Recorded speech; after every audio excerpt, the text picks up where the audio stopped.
Donc il peut facilement aller en enfer. Mais le leader, tant pis pour le peuple, lui peut aller au ciel, mais seul. Et ça, c'est quelqu'un qui peut être au ciel sans couronne. Donc ça devient moins grave. Ça devient moins grave, mais c'est toujours un problème. Nous allons comprendre tout à l'heure. Donc le leader, tant pis pour le peuple, dit que je ne peux pas perdre ma vie à cause du peuple. Je ne peux pas perdre mon salut à cause des gens qui vivent comme ça. Vous me poussez dans le péché. Je préfère aller au ciel seul que de marcher avec des gens qui ne veulent pas obéir à Dieu. Mais c'est lui le leader. Vous comprenez? Donc, c'est possible qu'il vous abandonne à un endroit. Quand il donne des instructions, vous ne voulez pas suivre. Il ne va pas chercher des stratégies pour vous amener à l'obéissance. Il ne va pas chercher des stratégies pour vous amener à le comprendre. Il ne va pas chercher des moyens de vous régresser. Il va dire que si vous ne voulez pas aller, moi, je vais y aller seul. Dans tous les cas, le salut est individuel. Ça, ce sont les paroles du leader, tant pis pour le peuple. Et ça, ce n'est pas le leadership de Dieu. C'est un leadership égoïste. C'est un leader à l'ego vivant. Donc, c'est un leader à l'ego vivant. C'est un leader qui a le moi. C'est ce qu'on appelle le moi, c'est l'ego. Son moi vit encore. Donc, c'est un leader centré sur lui-même. Un leader qui n'est pas mort en lui-même ne peut pas être leader. Donc, quand tu fais des bêtises, quand tu résistes à son ordre, il te supprime. Ce sont souvent des gens qui ont un grand groupe. Ils marchent avec les gens. Dès qu'un est absent, dès qu'un est têtu, dès que vous il ne pense plus à vous. Ce n'est pas que vous-même, vous restez, vous faire comprendre certaines choses et vous ramener. Ça, c'est la discipline chrétienne. Quand on nous discipline, c'est pour nous mettre corrects. C'est pour nous discipliner. Quand nous disciplinez, ce n'est pas sanctionner. Vous comprenez? Ce n'est pas une sanction pour nous détruire. C'est pour nous rendre corrects. C'est pour nous mettre dans la discipline. Et puis, on nous remet là où on doit aller. Mais il ne veut que les gens qui le comprennent et qui veulent aller avec lui rapidement. Donc, si tu es là comme un obstacle, et tu t'as déjà supprimé, et dit que bon, en fait, il y a beaucoup d'investissements qui donnent souvent. Et finalement, il peut se retrouver seul. Il dit que je préfère aller au ciel, que de rester avec des gens qui me donnent la vertu chaque jour. Les leaders, tant pis pour le peuple, ne sont pas des bons leaders pour l'Église, encore moins pour leur propre maison. Et il y a des papas, tant pis pour la maison. Il y a des mamans, tant pis pour la maison. Il y a des grands frères, tant pis pour les petits frères. Certains papas disaient que vous êtes bien aujourd'hui, je vous donne l'argent de taxi pour aller à l'école. Est-ce que vous savez comment moi je suis allé à l'école? Est-ce que vous savez comment j'ai souffert? En tout cas, faites comme vous voulez échouer, vous échouez. Aucun papa ne m'a jamais dit étudie, fais ceci, fais cela. Vous, on est derrière vous. Vous suivez souvent ça? Oui. Non, le papa ne doit pas être un papa, tant pis. Maman ne doit pas être maman, tant pis. Quand ça ne va pas, si l'enfant ne se comporte pas très bien, tu as la poubelle, tu as le bâton. Chaque autorité a une poubelle, a un bâton. Donc, si c'est toi la grande sœur, ramène la personne avec la poubelle, prends le bâton et corrige. Si c'est toi la maman, ramène avec la poubelle, prends le bâton et corrige. Ne sois pas tapis. Donc, si tu veux te perdre, perds-toi. Si tu veux aller mourir, meurs. Si tu ne veux plus, laisse. Vous suivez souvent ça? Non, ce n'est pas bon.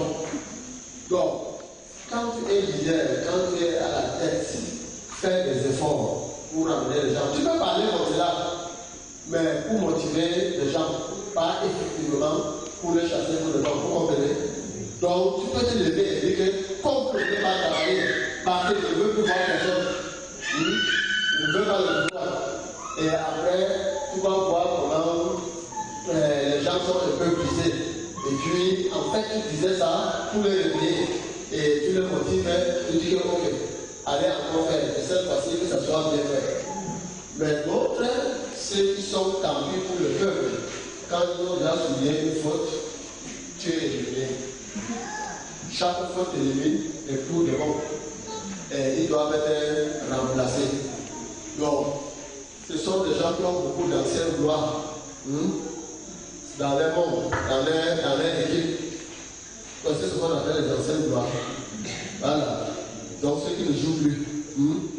Donc, ceux qui jouaient avant, et ils sont disqualifiés soit à cause de l'âge, soit à cause de la retraite, à cause de l'incompétence.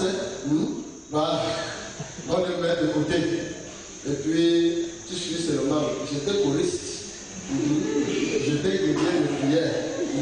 J'étais donc les anciens gloires conjuguent tous leurs seulement au passé.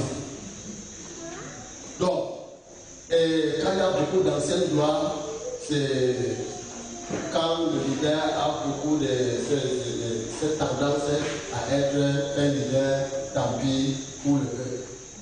Nous allons voir quel genre de leadership Dieu en fait attend de nous. Mais nous sommes encore sur le leader, tant pis pour le peuple. Le leader, tant pis pour le peuple, est un leader dangereux parce que si un jour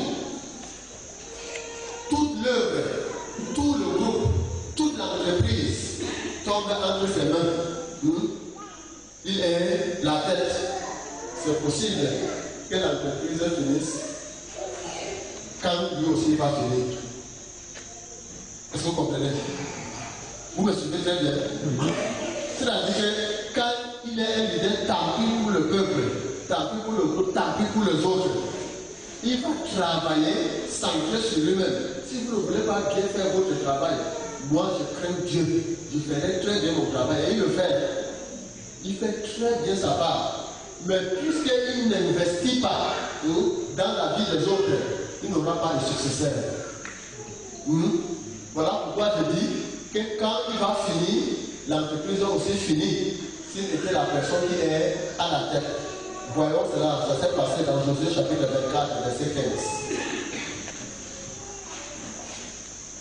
Il y a l'exemple d'un leader tant pis pour le peuple.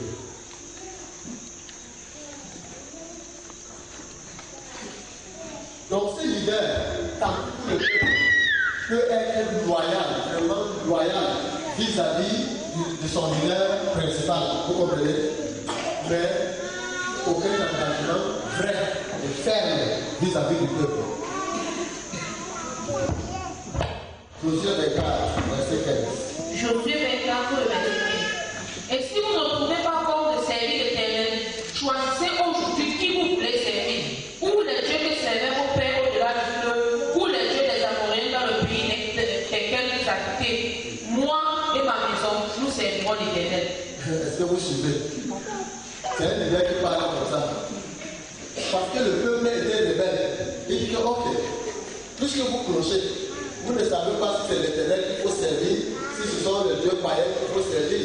Choisissez quel Dieu vous voulez servir, ça c'est votre problème. Quant à moi et ma maison, nous allons servir l'Éternel.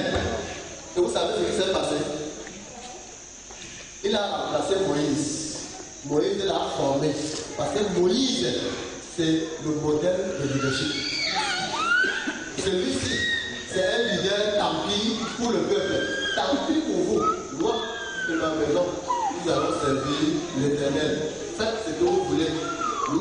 Si vous voulez vous perdre, consulter les parcours, soyez obéissants. Si vous voulez obéir à Dieu, obéissez. Si vous voulez lire votre Bible, lisez. Si vous ne voulez pas lire, c'est votre problème. Si vous voulez prier, priez. On vous force même ou pas. Si vous ne voulez pas prier, arrêtez.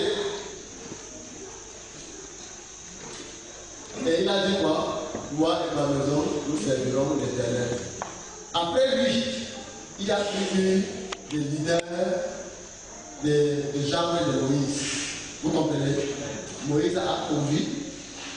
Lui, Il a dirigé, selon normalement le modèle de leadership de Moïse, dans la direction du peuple, mais lui, il a manqué de porter le fardeau du peuple comme Moïse l'a fait. Quand le peuple était présenté la rébellion, il a dit au peuple, dans tous les cas, si vous voulez adorer les païens, les dieux païens, adorez-les. Si vous voulez adorer les éternels, adorez les éternels. Mais moi, je ne peux pas perdre le ciel à cause de vous. Je ne peux pas avoir de problème avec Dieu à cause de vous. Moi et ma maison, nous servirons l'Éternel. Après Josué, c'est maintenant le juge qui vient. Quand vous ouvrez votre livre, c'est ça l'histoire. Oui. Et le juge maintenant, c'est sans succession. Ce n'est pas Josué qui a désigné un juge. Vous avez remarqué? Oui. Ce n'est pas Josué qui a désigné un juge. Donc, les juges sont des générations spontanées. Donc, le peuple était abandonné à lui-même. Parce que le leader, tant pis pour le peuple, était le dernier. Donc, le royaume était fini. Le groupe était vraiment abandonné au diable. Donc, Josué, quand il est parti, Dieu suscitait maintenant les juges de temps en temps pour libérer. Mais avant cela, le peuple a souffert horriblement. Le peuple a souffert. Quel genre de leader es-tu? Vous savez, parfois dans la maison, le père dit que dans tous les cas, moi je fais ma vie. Oui. La mère dit que je fais l'école. Aujourd'hui, là, est-ce que c'est mon maman qui mange de l'argent que je travaille? Est-ce que c'est mon papa qui mange de l'argent que je travaille? Donc, si vous voulez faire l'école, faites. Si vous ne voulez pas faire, arrêtez. Le papa dit que vous me voyez aujourd'hui, vous savez comment je suis fait. Vous dites très bien. Je suis souvent dit à mes enfants, et ça c'est vrai, l'école de mon village finissait au cours préparatoire. Donc quand tu passes pour le cours le matin, tu vas à 10 km. Le village de voisin, c'est à 10 km, c'est là-bas qu'il y avait le cours le matin. Et on marchait à pied. Donc, on quittait à 5 heures. Et on arrivait à 7h30. Et l'école finissait en ce temps à 17h. Et on revenait, on arrivait à 19h30. Et on repartait à 5h. Pour arriver à 7h30. Et on quittait à 17h. Pour revenir à 19h30. Chaque jour. 125 francs. Même pas 25, je dis que 100 aucun franc. Donc quand le couscous restait, on nous emballait ça. Et c'est le couscous de manioc. On partait garder ça dans le champ pour attendre la pause de 14h.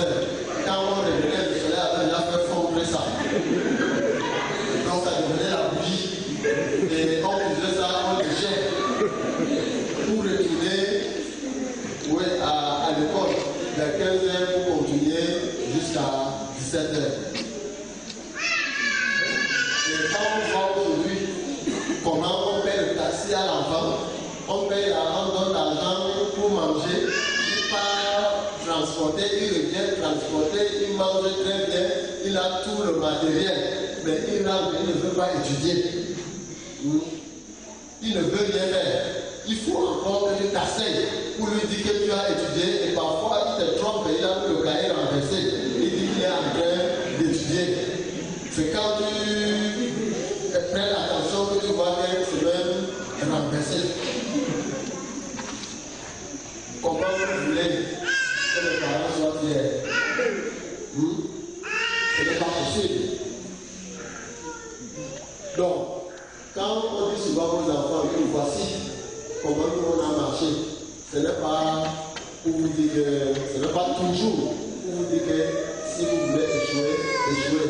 Nous, on a fini. Non, c'est pour vous motiver. Et le leader, le parent qui veut voir ses enfants évoluer ne doit pas dire que en fait, si tu veux mourir, il faut aller mourir. Si tu veux échouer, il faut échouer. Non, même quand tu fais des menaces, il faut revenir et conduire la femme sur le bon chemin. Voilà. Donc, nous ne devons pas être les gens des leaders de Josué. n'a pas de successeur et qui a lancé, qui a abandonné le peuple entre les mains de l'ennemi et le peuple s'est abandonné dans beaucoup d'abominations.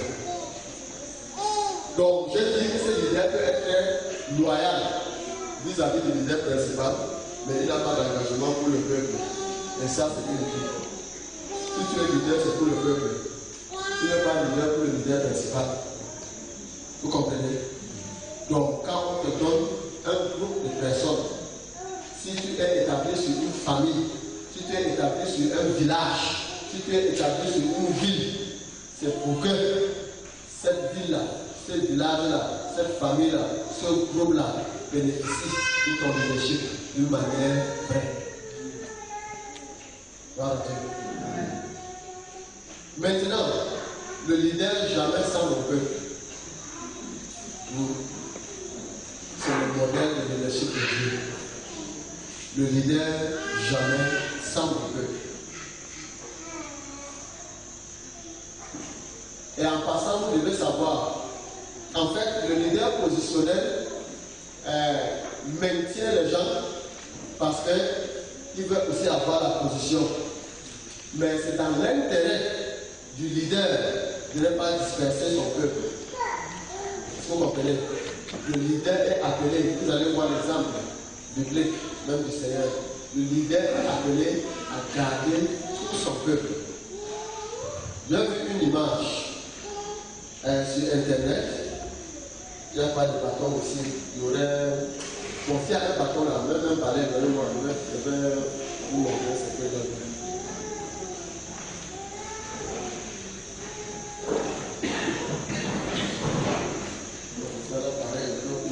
Voilà, vous avec. Voilà, toi tu peux venir ici. Je veux quelqu'un qui a une la sorte là. Tu peux porter ça. Alors, vous allez maman qui a le foulard. Oui, viens.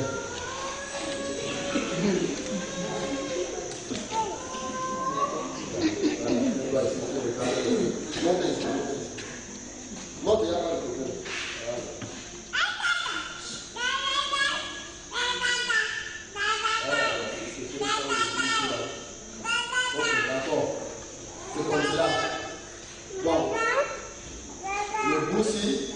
En fait, c'est le leader lui-même.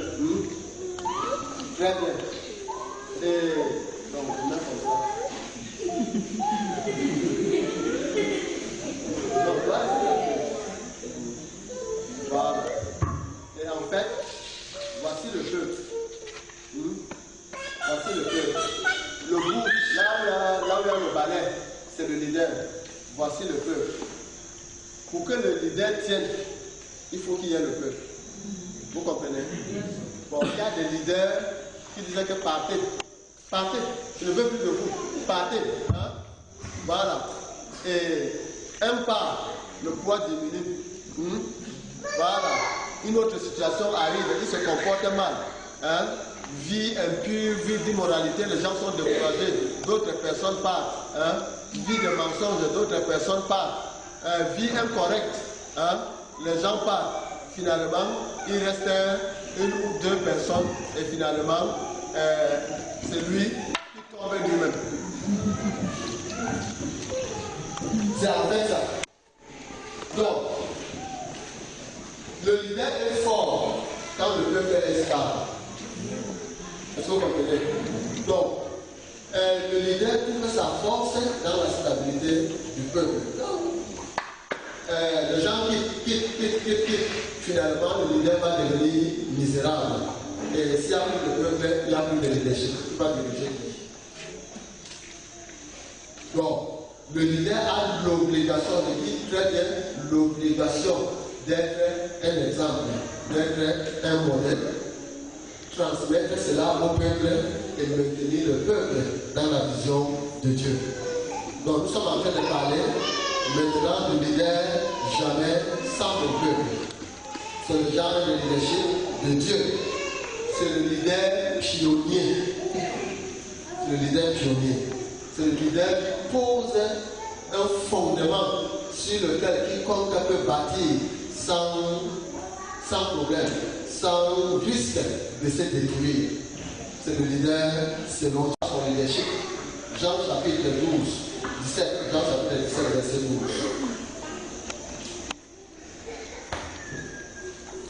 Jean chapitre 17, verset 12. Jean chapitre 17, verset 12. Lorsque j'étais avec eux dans le monde, je l'ai gardé en ton nom. J'ai gardé ce que tu m'as donné et aucun d'eux ne s'est perdu, sinon le fils de la perdition, afin que l'écriture soit accomplie. Est-ce que vous suivez? Il est maintenant en train de rendre compte. Le leader jamais sans mon peuple. Donc il est en train de se présenter devant le Père et faire le bilan. Il dit que tout ce que tu m'as donné, je les ai gardés. Je n'ai perdu personne. En dehors de qui? Le fils de la perdition, afin que l'écriture s'accomplisse. Il fait allusion à qui? Judas. À Judas. Il dit que de tous les disciples, les apôtres que lui a donnés, il n'a perdu personne. Est-ce qu'il n'était pas vêtu les apôtres? Si. Est-ce qu'il comprenait le Seigneur chaque fois? Non. Au contraire, il y avait des moments où le Seigneur disait que vous ne savez pas quel esprit vous avez. Donc ils étaient avec le Seigneur et les esprits contraires les arrivaient. Parce qu'il faisait des propositions, il y en a même parfois qui disaient au Seigneur que non, tu parles, ta manière de parler là, ce n'est pas bien. J'annule ça. Il y en a qui parlaient comme cela. Pierre a repris le Seigneur qui m'a dit que ne parlez pas comme cela. Donc si ce n'était pas Jésus qui était devant lui, il aurait dit que j'annule ça au nom de Jésus. Mais le Seigneur a vu tout cela. Il a vu les insuffisances, il a vu leurs manquements, mais il les a conservés, il les a gardés, il les a formés, il les a maintenus dans la vision, il les a conduits. Et maintenant, il se présente devant celui qui lui avait donné et il dit à cette personne que voici, tout ce que tu m'avais donné, ils sont là.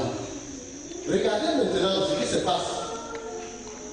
Quand le Seigneur arrive là-bas, devant le Père, il n'a pas oublié son peuple. Vous comprenez?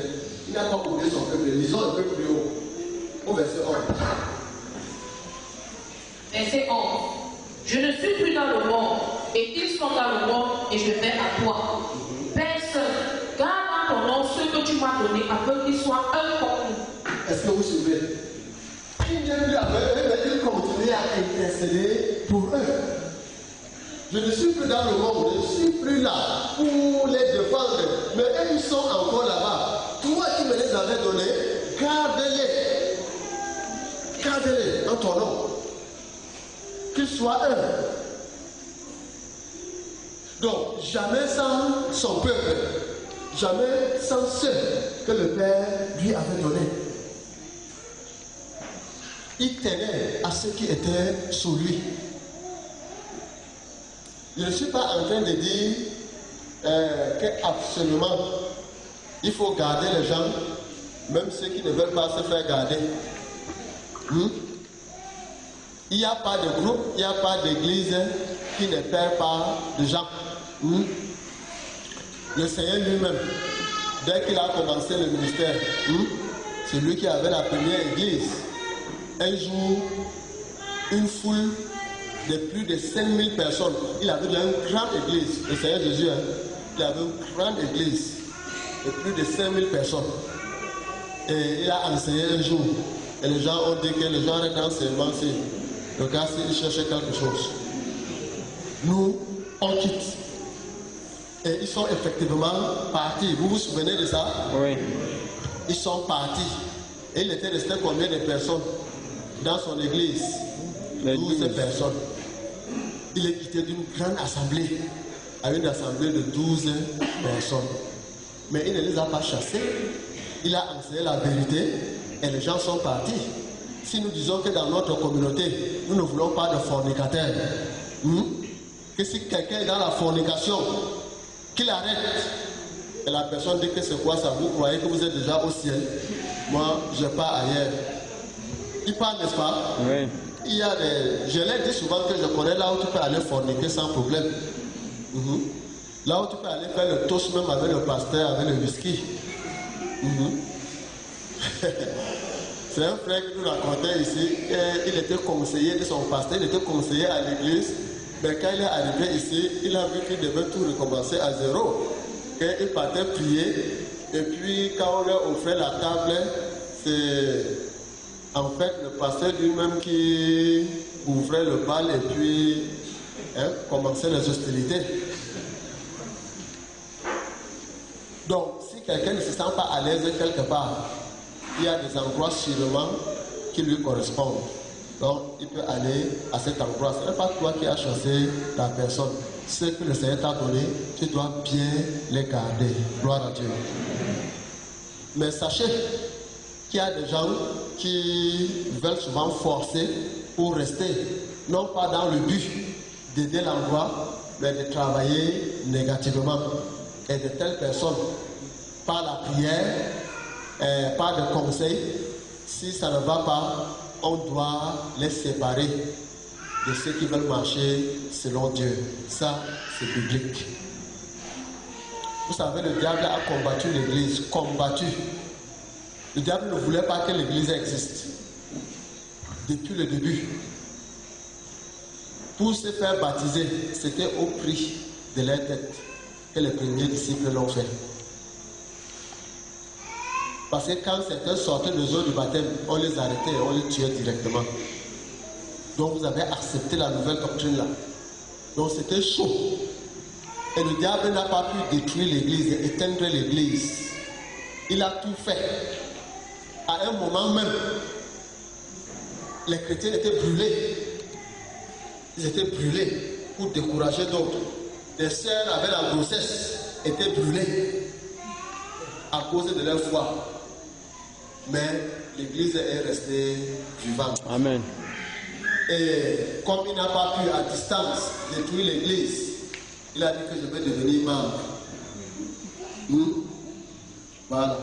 Et le diable est donc entré à l'église. Et il est devenu membre. Et parfois on l'appelle même frère.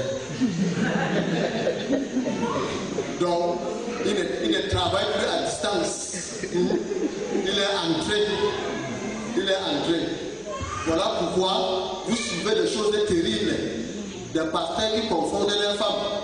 Des pasteurs qui donnent la grossesse à des filles. Il y a une petite fille de la chorale qui est une super maman pasteur. Parce que le pasteur a laissé sa femme et allait faire l'enfant avec le bébé là. Et personne ne parle à l'église. Quand il fait le désordre, elle fait. Quand vous voulez parler, il faut parler même de quoi? Vous êtes des ignorants, vous là. Le diable est assis là. Et elle est choriste. Donc, le diable chante à la chorale. Il est avec les cahiers de prière. Parfois même il est prédicateur. Vous ne voyez pas ça?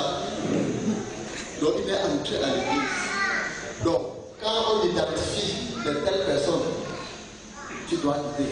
La Bible dit qu'on doit ôter le champ du milieu de nous. Un était ici. Ceux qui sont là depuis savent ce qui s'est passé. Il était à l'église quand il est devenu même le dirigeant des jeunes.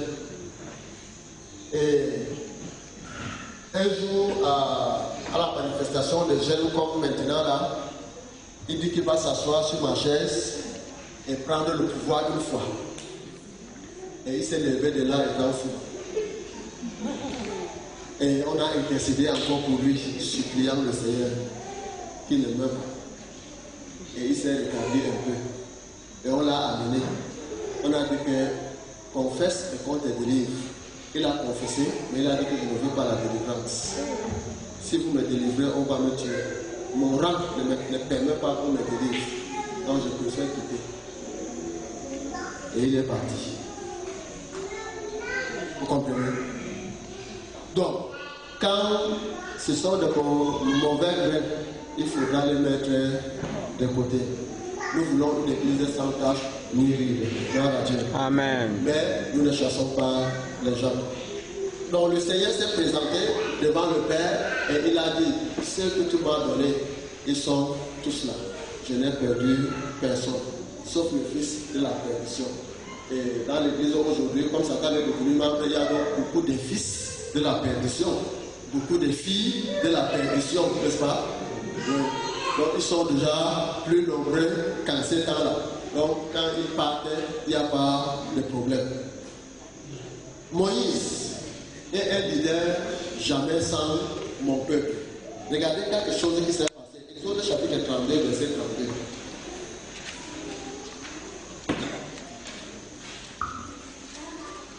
Exode chapitre 32, verset 32. Exode 32, verset 32. Pardonne maintenant leur péché, sinon efface pas de ton livre que tu as écrit. Relis. Exode 32, verset 32. Pardonne maintenant leur péché, sinon efface-moi de ton livre que tu as écrit. Est-ce que vous suivez? Le peuple était devenu rebelle. Dieu même était déjà fatigué du peuple. Dieu ne voulait plus voir ce peuple rebelle, ce peuple au courait. Et Dieu a dit à Moïse, laisse que je me pose le peuple s'il était je me repose. Si Dieu est fatigué, lui qui est Dieu, un peuple le fatigue, vous croyez que Moïse est qui pour avoir la force pour diriger un tel peuple? Mais il était le leader selon le cœur de Dieu. Gloire à Dieu. Amen. Vous avez suivi sa réponse à Dieu. Il a dit à Dieu que pardon, personne de mon peuple ne meurt. Si mon peuple doit mourir, s'il doit détruire mon peuple, enlève aussi mon nom. Donc, si mon peuple ne part pas, moi aussi je ne pars pas. Est-ce que vous comprenez? Donc, si mon peuple n'est pas là avec toi, moi non plus, je ne suis pas là. C'est un leader jamais sans mon peuple, jamais sans mes enfants. C'est un leader qui ne dit pas le salut individuel. C'est un leader qui ne dit pas si vous voulez faire, si vous ne voulez pas laisser, tant pis. C'est un leader qui veut arriver à destination avec le peuple. C'est un leader qui conduit le peuple à sa destinée. C'est un leader qui supporte les faiblesses, les égarements du peuple. Donc, comme le Seigneur Jésus, Moïse a supporté tous les écarts de comportement du peuple d'Israël. Le Seigneur aussi, les disciples ne marchaient pas toujours correctement. Parfois, ils ne comprenaient même pas un peu le Seigneur. Pendant que les gens venaient chercher le secours, ils chassaient les gens. Quittez, dérangez pas le maître. Mais le maître disait que non, laissez qu'il vienne. Gloire à Dieu. Donc Moïse a dit à Dieu, si tu veux éliminer ce peuple, ôte aussi mon nom pour ton livre que tu as écrit. Donc si je ne vois pas le nom de mon peuple dans ton livre, moi-même, je ne veux pas être dans ce livre. Il y a des leaders comme ça, on doit prier. Gloire à Dieu. Le Seigneur a fait le bilan, il s'est placé devant le Père. Il a dit que tout ce que tu m'as donné, le voici, je les ai avec moi. Gloire à Dieu. Je n'ai perdu personne. Dans ta cellule, tout ce que Dieu t'a donné, est-ce qu'ils sont là?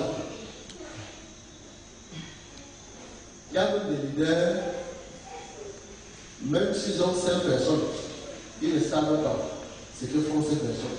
Quelles sont les difficultés de ces personnes-là. Ils ne peuvent pas regarder quelqu'un en face et voir que voilà la souffrance. Cette personne qui souffre dans son cœur. Il faut que je demande ce qui se passe. Donc ça vient dire rien. Mais il y a des leaders jamais sans mon peuple. Tu ne peux pas cacher une douleur intérieure. Dès que c'est là, il va te demander est-ce que ça va bien. Il va chercher à cacher. Il va te demander dis-moi ce qui est vrai, est-ce que ça va bien. Là, tu vas dire que, en fait, c'est que, et tu vas expliquer, et il y aura la solution. Parce que le peuple est dans son cœur. Donc, quand tu es ce genre de leader, c'est difficile qu'il y ait la rébellion. Ce n'est pas qu'il n'y en aura pas, mais le risque est vraiment bas. Que ce soit dans ta maison, que ce soit dans ton entreprise, que ce soit dans ta section à l'église. Quand tu es leader, jamais sans mon peuple, tu pries pour ceux qui sont sur toi, tu les regardes, tu les encadres, et il y aura une bonne communion entre vous. Ça se passe d'abord spirituellement avant de se passer physiquement. Voilà Dieu. Donc, on va prendre quelques questions et on va communiquer dans 5 minutes de tout.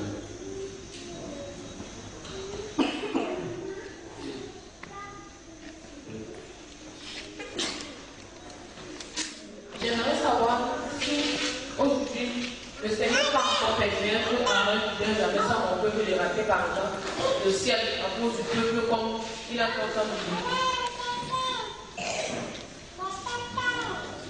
Bon, là-bas, c'est que juste une image du ciel. Aujourd'hui, le leader qui marche avec Dieu et conduit le peuple à sa destinée est selon la volonté de Dieu. Donc, il ne peut pas rater le ciel. Ce qui s'est passé avec Moïse, ce n'est pas du moins, ce n'est pas directement à cause du peuple. C'était une impatience quelque part. Dans une affaire personnelle de Moïse avec Dieu. C'est ça qui a empêché Moïse, n'est-ce pas? Dans le cas de Moïse, Dieu lui a expliqué cela, n'est-ce pas? Vous ne vous souvenez pas de ça? Si. Il a dit que quand on a fait une bonne promotion aux yeux du peuple. C'est ça, non? Voilà. Ça, donc c'était une affaire plutôt entre Moïse et Dieu. Le leader, jamais sans le peuple, qui lui-même marche dans la sanctification, est selon le cœur de Dieu. Donc lui et son peuple, qui seront devant le Seigneur. Pour fêter.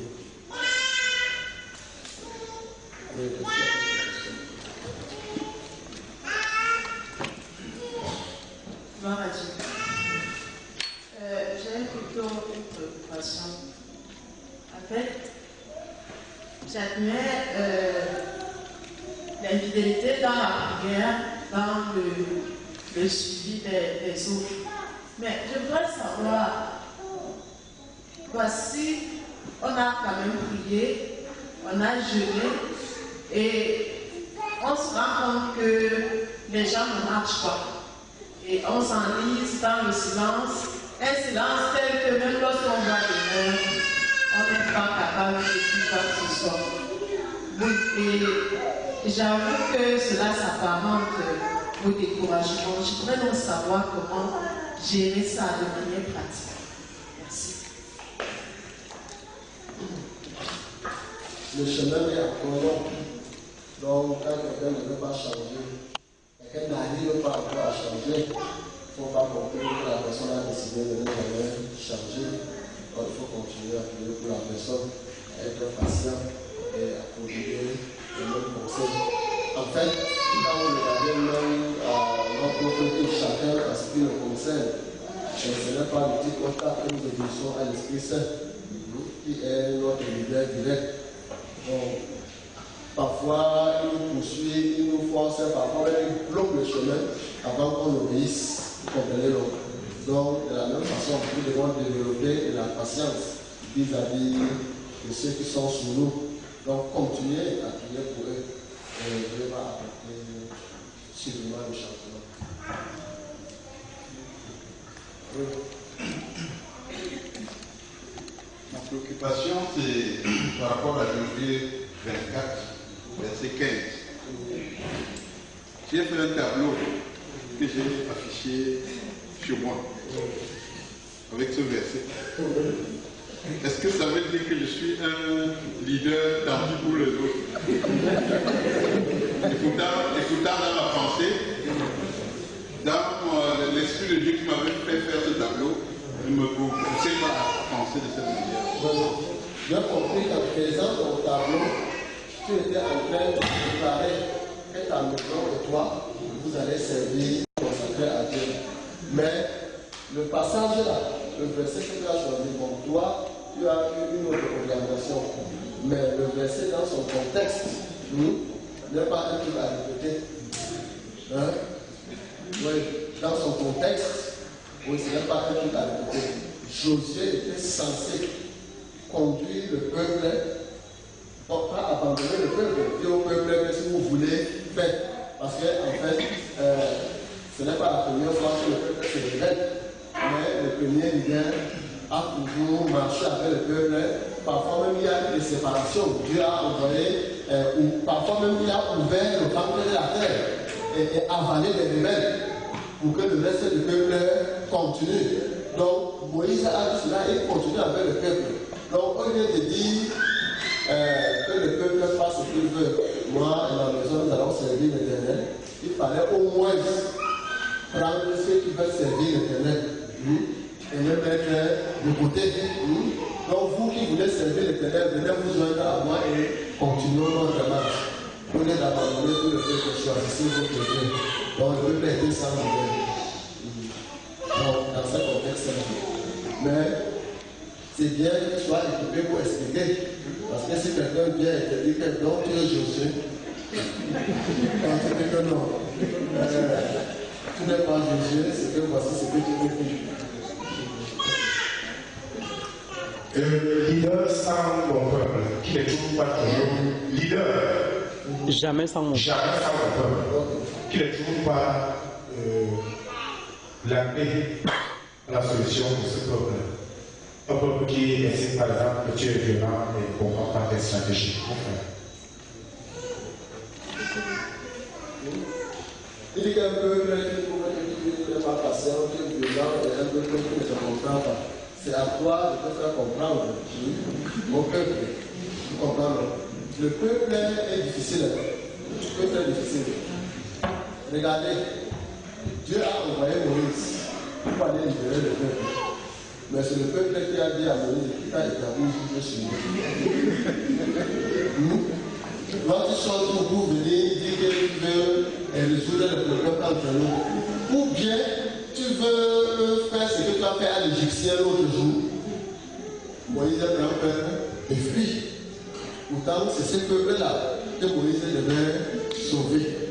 Et arrivé à un moment, le peuple peut être même sous une oppression, au point où le peuple ne comprend pas. Voilà pourquoi, après un temps, quand Moïse a parlé au peuple, le peuple n'a pas compris. Dieu a dit, va parler à l'oppresseur. Le peuple ne comprend rien. Donc, en fait, Moïse pouvait parler au peuple, le peuple s'allie derrière Moïse, la tâche devient difficile. Il y a une très grande rébellion et le pharaon ne comprend rien. Le peuple parle avec Moïse, mais le peuple a dit que nous ne te connaissons pas, qui t'a d'abord envoyé. Et il a même créé ça dès le départ. Donc, il y a des stratégies. Quand le peuple ne comprend pas, ça peut venir de l'oppresseur. Donc, il faut parler à Pharaon lui-même. Qu'il laisse le peuple. Tu comprends? Dis à Pharaon de laisser le peuple doit donc commencer à faire ça. On dernière question. Vous levez les doigts, c'est déjà. Josué n'a pas formé un remplaçant. Et par conséquent, il n'y a pas une personne qui devait. Dans le peuple était dans le besoin après lui. Merci. Bon, si je ramène ça de nos jours, je suis leader d'une assemblée ou bien cellule. Et actuellement que je suis en train de suivre cet enseignement, je constate que peut-être je ne formais pas d'autres personnes après moi. Est-ce que cela voudrait dire que je suis un leader tant pis pour le peuple? Oui. Mais selon toi, la réponse est quoi?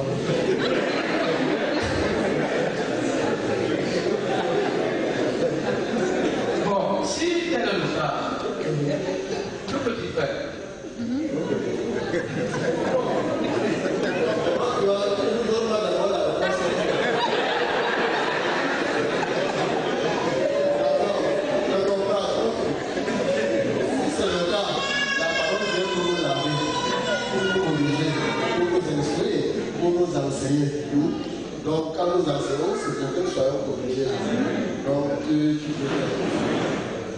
important ça. Ouais. Donc, tu vas être un leader jamais sans mon peuple. Le leader positionnel, c'est un politicien. Donc, tous les politiciens sont des leaders positionnels. Tous les politiciens. Ouais. Sauf dans certains cas là, ceux qui ont un peu la crainte de Dieu. Les politiciens sont des leaders positionnels. Ce n'est que la position qui les intéresse. Donc voilà pourquoi ils nous disent que votez-moi, je vais vous donner le chemin de fer.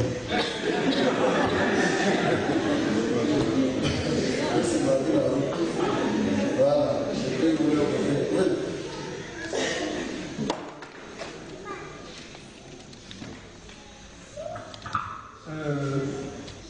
Je voudrais d'abord solliciter votre indulgence parce que ma question est en retrait de l'enseignement d'aujourd'hui.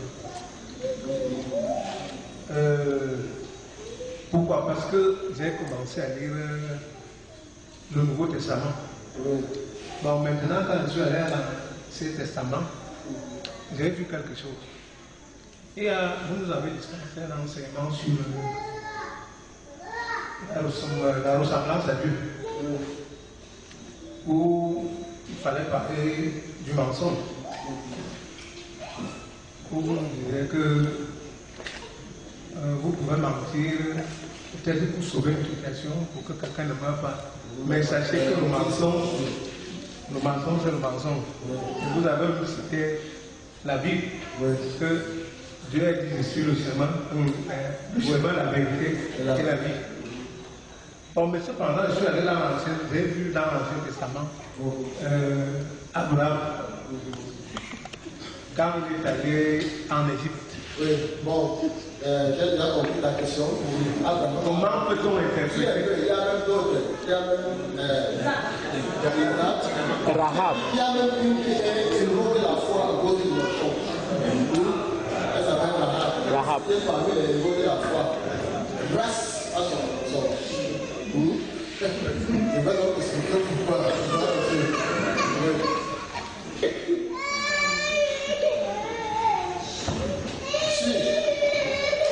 Ces gens-là, je laisse même les histoires de dispensation pour couper court, explique que ces gens, tous ces gens qui ont cité, il n'y a personne en qui l'Esprit de Dieu habitait.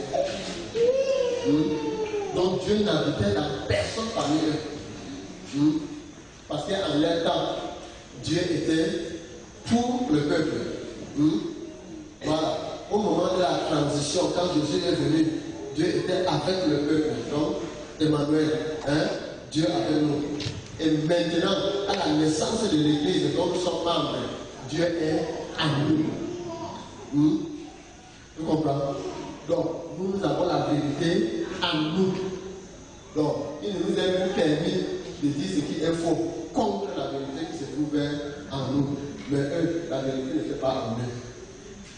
Donc, toi qui es né de nouveau aujourd'hui, l'Esprit de Dieu est en toi. Donc, c'est Dieu qui est en toi, c'est la vérité. On dit même que l'Esprit de Dieu, c'est l'Esprit de vérité. Il vous conduira dans toute la vérité. Dans Jean chapitre 17, vous comprenez ça? Donc, si tu mens aujourd'hui, tu ne seras pas héros de la foi, mais tu seras héros du foi. C'est le méchant. Oui, ok, bon, la fille, la question. Ma question, c'est que, on a dit que si tu es béni, tes bénisseurs doivent te suivre, doivent prendre ton comportement, doivent faire ce que tu fais. Et si tu dis à ta soeur que ne fais pas ceci, ne gaspille pas ça, ta petite sœur te dit que je connais beaucoup, je vais t'avoir. Et ta petite sœur commence à pleurer et quand ta mère vient, ta petite sœur dit, après, ce que ta mère dit, la maman dit que ne défends quelque chose à mes enfants. Oui, et quand on fait quelque chose, on dit que si la personne ça à cause de toi, et moi je voulais demander, tu dois continuer à voler mon petit frère ou bien tu dois continuer à suivre, à obéir ma mère. Merci. Ok. Donc, en fait, exercer son leadership, ce n'est pas un programme. Oui. C'est-à-dire que tu peux être une bonne grande sœur donnant l'orientation vraiment sans plomber. C'est bien sûr les petits frères et les petites sœurs, mais ils ont aussi un petit orgueil en eux. Donc quand tu parles en tant que grande sœur, en contrôle d'autorité de grande sœur, il y a un peu un désir de résister, complètement. Donc il n'arrête pas de les orienter, mais change seulement la façon. Donc que ce ne soit pas trop d'esprit de lion. Donc, précisément, ma question va dans le même sens, mais juste que vous avez parlé de leadership dans la famille. Il y a le papa, il y a la maman, il y a le grand frère, il y a le petit soeur, il y a le petit frère. Si la bien dans une maison, déjà premièrement, vous avez cité que si un enfant est indiscipliné, ça veut dire que quelque part, les parents aussi avaient des manquements, vous avez cité. Donc je voudrais savoir comment se comporter dans le cas où peut-être le parent constate quelque chose chez un enfant, mais ne réagit pas. Toi, le grand frère, peut-être tu constates la même chose, tu réagis. Mais quand l'enfant peut-être veut faire, il voit peut-être le modèle, puisque l'enfant copie le modèle qui est en face de lui. Et que peut-être il voit que le parent, lui aussi, ne fait pas la même chose. Comment amener l'enfant à comprendre que ce que tu dis est meilleur que peut-être ce que le parent ou le grand ou la grande se présente? Ça, c'est ma question. Il est vrai qu'à ce niveau-là, ça devient une tâche quand même difficile, mais on ne doit pas manquer de dire ce qui doit se dire. Parce que l'enfant considère la figure d'autorité qui est devant lui. Donc, papa, maman, en fait, la figure d'autorité principale. Donc, il peut copier, il peut en fait adopter le comportement de cette figure d'autorité qui ne peut pas être un bon comportement. Et ce n'est pas parce que tu es papa et maman que tu vas agir justement, tu vas agir correctement dans toutes les situations. Il ne s'agit pas, ça ne te garantit pas d'agir correctement dans toutes les situations. Donc, tu peux être papa et maman faire des erreurs, mal comportés. Et s'il y a un grand frère qui a un discernement, un grand frère qui a un discernement, il peut dire aux enfants que ceci est arrivé comme cela, mais ce n'est pas un bon exemple. Oui. Donc, ce n'est pas parce que papa a fait comme ceci, ce n'est pas parce que maman a fait comme ceci, que c'est la bonne façon de faire. Donc, tu peux conseiller cet enfant-là de cette façon. Mais sans exposer négativement l'autorité principale. Donc, sans provoquer une rébellion. Donc, aller dans le sens que c'est papa ou c'est maman, on doit les soutenir, on ne pense pas, dans le cadre de la prière. Il faut qu'on arrête les questions. 5 minutes.